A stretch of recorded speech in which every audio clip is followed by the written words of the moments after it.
ಮಂಗಳಮುಖಿಯರಿಂದ ಆಶೀರ್ವಾದ ಪಡೆದು ದೇವೇಗೌಡರ ಮೊಮ್ಮಗ ಪ್ರಜ್ವಲ್ ರೇವಣ್ಣ ಲೋಕಸಭಾ ಚುನಾವಣಾ ಪ್ರಚಾರಕ್ಕೆ ಧುಮುಕಿದ್ದಾರೆ. ಹೊಳೆನರಸೀಪುರದ ಮನೆಯಲ್ಲಿ ಮಂಗಳಮುಖಿಯರು ಭವಾನಿ ರೇವಣ್ಣ ಹಾಗೂ ಪ್ರಜ್ವಲ್ ಆರತಿ ಎತ್ತಿದ್ರು. ಈ ವೇಳೆ 200 ರೂಪಾಯಿ ಕೊಟ್ಟು ಪ್ರಜ್ವಲ್ 1 ರೂಪಾಯಿ ವಾಪಸ್ ಪಡೆದ್ರು.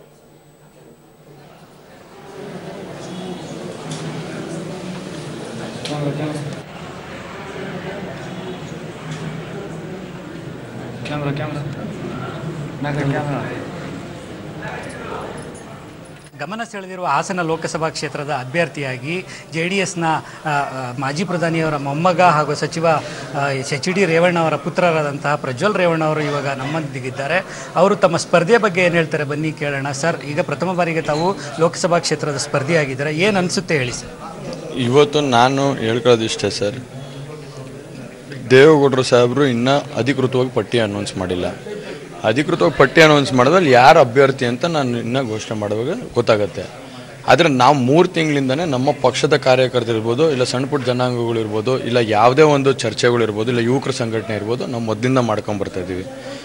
ಇವತ್ತು ನಾವು ಗಟ್ಟಿಯಾಗಿದ್ದೀವಿ. ಖಂಡಿತವಾಗ್ಲೂ ಇನ್ನೂ ಅತಿ ಹೆಚ್ಚಿನ ಲೀಡಲ್ಲಿ ನಾವು ಗೆಲ್ತೀವಿ. ಹೋದ ಬಾರಿಗಿಂತನೂ ಅತಿ ಹೆಚ್ಚಿನ ಲೀಡಲ್ಲಿ ಗೆಲ್ತೀವಿ ಅನ್ನೋ ವಿಶ್ವಾಸ ಇದೆ. ನಮ್ಮ ಜನರನ್ನು ಆಶೀರ್ವಾದ ಇದೆ ಅಂತ ನಾನು ಹೇಳೋದಕ್ಕೆ ಇಷ್ಟಪಡ್ತೀನಿ. ನಮ್ಮ ಮೇಲೆ ಒಂದು ಮಾತಿದೆ ಸರ್, ಏಕಾಏಕಿ ನೇರವಾಗಿ ಲೋಕಸಭೆಗೆ ಸ್ಪರ್ಧಿಸ್ತಾ ಇದ್ದೀರಾ ಅಂತ ಹೇಳಿ, ಇದಕ್ಕೆ ತಾವು ಏನು ಸಮರ್ಥನೆ ಮಾಡ್ತೀವಿ? ಸರ್, ನಾನು ಇನ್ನೂ ಅಧಿಕೃತವಾಗಿ ಪಟ್ಟಿನೇ ಅನೌನ್ಸ್ ಆಗಿಲ್ಲ ಅಂದಮೇಲೆ ನಾವೇ ಸ್ಪರ್ಧೆ ಮಾಡ್ತಾಯಿದ್ದೀವಿ ಅಂತ ನೀವು ಮನಸ್ಸಲ್ಲಿ ಅಂದ್ಕೊಂಡ್ರೆ ನಾನೇನು ಮಾಡೋಕ್ಕಾಗೋದಿಲ್ಲ. ಆದರೆ ಇವತ್ತು ಏನು ನಾವು ಪ್ರಚಾರಕ್ಕೆ ಇಳಿದಿದ್ದೀವಿ, ಮೊದಲಿಂದನೂ ನಮ್ಮ ತಾಯಿ ಹತ್ರ ಆಶೀರ್ವಾದ ತಗೊಂಡು ನಾನು ಕೂಡ ಪ್ರಚಾರದಲ್ಲಿ ಒಂದು ಒಗ್ಗಟ್ಟಾಗಿ ಇಟ್ಕೊಂಡು ಕಾರ್ಯಕರ್ತರ ಜೊತೆ ಎಲ್ಲರನ್ನು ಒಂದು ಹೆಜ್ಜೆ ಇಟ್ಟು ನಾವು ಪ್ರಚಾರಕ್ಕೆ ಇಳಿಬೇಕು ಅನ್ನೋ ಒಂದು ವಿಶ್ವಾಸ ಇಟ್ಕೊಂಡು ಇವತ್ತು ಪ್ರಚಾರ ಹಿಡಿತೀವಿ. ತಮ್ಮ ಜೊತೆಯಲ್ಲಿ ತಮ್ಮ ಕುಟುಂಬದ ಸಂಬಂಧಿಕರು, ಕುಟುಂಬಸ್ಥರು ಯಾರ್ಯಾರು ಯಾವ ರೀತಿ ತಮಗೆ ಸಹಾಯ ಮಾಡ್ತಾ ಇದ್ದಾರೆ, ಯಾವ ರೀತಿ ಸಪೋರ್ಟ್ ಮಾಡ್ತಾರೆ? ಸರ್, ಎಲ್ಲರೂ ಕೂಡ ಶಕ್ತಿ ಕೊಡ್ತಿದ್ದಾರೆ, ಎಲ್ಲ ಒಗ್ಗಟ್ಟಾಗಿದ್ದೀವಿ. ಮತ್ತು ಕಾರ್ಯಕರ್ತರುಗಳು ಕೂಡ ನಮ್ಮ ಸ್ವಂತ ಕುಟುಂಬದವ್ರ ಥರ ಇಲ್ಲಿ ನಮ್ಮ ಹಾಸನ ಜಿಲ್ಲೆಯಲ್ಲಿ ಒಗ್ಗಟ್ಟಾಗಿತ್ಕೊಂಡು ಎಲ್ಲರೂ ಯಾವ್ಯಾವ ಕಡೆ ನಾವು ಹೋಗಬೇಕು, ಯಾವ ಕಡೆ ಅವರು ಕ್ಯಾನ್ವಾಸ್ ಮಾಡ್ತಾರೆ, ಯಾವ ಕಡೆ ನಾವು ಕ್ಯಾನ್ವಾಸ್ ಮಾಡಬೇಕು ಅನ್ನೋ ವಿಶ್ವಾಸ ಇಟ್ಕೊಂಡು ಮಾಡ್ತಾರೆ. ಖಂಡಿತವಾಗ್ಲೂ ಎಲ್ಲರನ್ನೂ ಆಗಲೇ ವಿಶ್ವಾಸಕ್ಕೆ ತಗೊಂಡಿದ್ದೀವಿ ಸರ್. ಮೊದಲಿಂದನೂ ಎಲ್ಲ ಒಗ್ಗಟ್ಟಾಗಿ ತಗೊಂಡು ಎಲ್ಲರೂ ನಾವು ಶಕ್ತಿ ಕೊಡಬೇಕು, ನಾವು ಪಕ್ಷಕ್ಕೆ ಶಕ್ತಿ ಕೊಡಬೇಕು. ಮತ್ತು ಕಾರ್ಯಕರ್ತರು ಎಷ್ಟು ಲಕ್ಷ ಮತಗಳಿಂದ ನಮ್ಮ ಪಕ್ಷ ಒಂದು 5 ಲಕ್ಷದವರೆಗೂ ನಾವು 5 ಲಕ್ಷ ಮತದಿಂದ ಗೆಲ್ಲಬೇಕು ಅಂತ ವಿಶ್ವಾಸದಲ್ಲಿ. ಇದು ಪ್ರಜ್ವಲ್ ರೇವಣ್ಣ ಅವರ ಮಾತು. ಕಳೆದ ಬಾರಿಯ ಬಹುಮತಕ್ಕಿಂತ ಅಂದರೆ ತಮ್ಮ ಏನು ಮತಗಳಿದೆ ಅದಕ್ಕಿಂತ ಹೆಚ್ಚು ಮತಗಳಿಂದ ಜಯಶೀಲನ ಆಗ್ತೀನಿ ಅಂತ ಭರವಸೆ ವ್ಯಕ್ತಪಡಿದೆ. ಆದರೆ ಇದುವರೆಗೂ ನಾನೇ ಅಭ್ಯರ್ಥಿ ಅನ್ನೋಂಥದ್ದು ಘೋಷಣೆಯಾಗಿಲ್ಲ. ತಮ್ಮ ಮಾಧ್ಯಮದವರಿಂದ ಮಾತ್ರ ಇದು ನನಗೆ ತಿಳಿದಿರುವಂಥದ್ದು ಅಂತ ಹೇಳಿ ಪ್ರಜ್ವಲ್ ರೇವಣ್ಣ ಹೇಳ್ತಾ ಇರುವಂಥ ಮಾತು. ಕ್ಯಾಮ್ರಾ ಪರ್ಸನ್ ನಾಗರಾಜ್ ಜೊತೆ ಸಮೀರ್, ಪಬ್ಲಿಕ್ ಟಿವಿ, ಹಾಸನ್. ನಮಗೆ ದೇವೇಗೌಡ್ರೆ ದೊಡ್ಡ ಶಕ್ತಿ. ಹಾಸನದಲ್ಲಿ ಯಾರೇ ಎದುರಾಳಿ ಆದ್ರೂ ಕೂಡ ಅವರನ್ನ ಎದುರಿಸ್ತೇವೆ. ಕಾಂಗ್ರೆಸ್ ನಾಯಕರ ಸಹಕಾರ ಪಡೆದು ಪ್ರಚಾರ ಮಾಡ್ತೇವೆ ಅಂತ ಹೊಳೆನರಸೀಪುರದಲ್ಲಿ ಸಚಿವ ಎಚ್.ಡಿ. ರೇವಣ್ಣ ಪ್ರತಿಕ್ರಿಯಿಸಿದ್ದಾರೆ. ನಾವು ಗೆಲ್ಲುವ ಕಡೆ ಸೀಟು ಕೇಳಿದ್ದೇವೆ. ದೇವೇಗೌಡರು ಎಲ್ಲಿಂದ ಸ್ಪರ್ಧೆ ಮಾಡಬೇಕು ಅನ್ನೋದು ಸೀಟು ಹಂಚಿಕೆ ನಂತರ ತೀರ್ಮಾನ ಆಗಲಿದೆ ಅಂತ ಹೇಳಿದ್ದಾರೆ.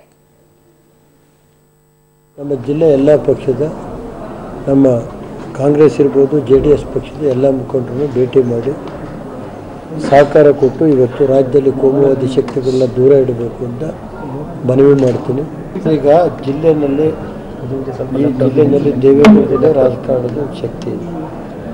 ಅವರ ಆಶೀರ್ವಾದದಿಂದ ನಾವೆಲ್ಲ 7 ಜನ ಶಾಸಕರು ಸೇರಿ ಏನು ನಮ್ಮ ಪಕ್ಷ ಯಾರನ್ನ ನಿಲ್ಲಿಸ್ತೀವಿ. ಇವತ್ತು ಹಗಲು ರಾತ್ರಿ ಬಿಡುಗು ನಮ್ಮ ಪಕ್ಷದ ಅಭ್ಯರ್ಥಿ ರಾಜ್ಯದಲ್ಲಿ ಇದು ಮಾಡಬೇಕು. ಅದೇ ರೀತಿ ಎಲ್ಲೆಲ್ಲಿ ಕೊಡ್ತಾರೋ ನನಗೆ ಗೊತ್ತಿಲ್ಲ. ದೇವೇಗೌಡರು ಕುಮಾರಣ್ಣ ಏನು ಹೇಳ್ತಾರೆ ರಾಜ್ಯದ ಅಧ್ಯಕ್ಷರು ಅದನ್ನು ಕೇಳ್ತೀವಿ. ನಮ್ಮ ಜಿಲ್ಲೆ ಎಲ್ಲ ಪಕ್ಷದ, ನಮ್ಮ ಕಾಂಗ್ರೆಸ್ ಇರ್ಬೋದು, ಜೆಡಿಎಸ್ ಪಕ್ಷದ ಎಲ್ಲ ಮುಖಂಡರನ್ನು ಭೇಟಿ ಮಾಡಿ ಸಹಕಾರ ಕೊಟ್ಟು ಇವತ್ತು ರಾಜ್ಯದಲ್ಲಿ ಕೋಮುವಾದಿ ಶಕ್ತಿಗಳನ್ನ ದೂರ ಇಡಬೇಕು ಅಂತ ಮನವಿ ಮಾಡ್ತೀನಿ.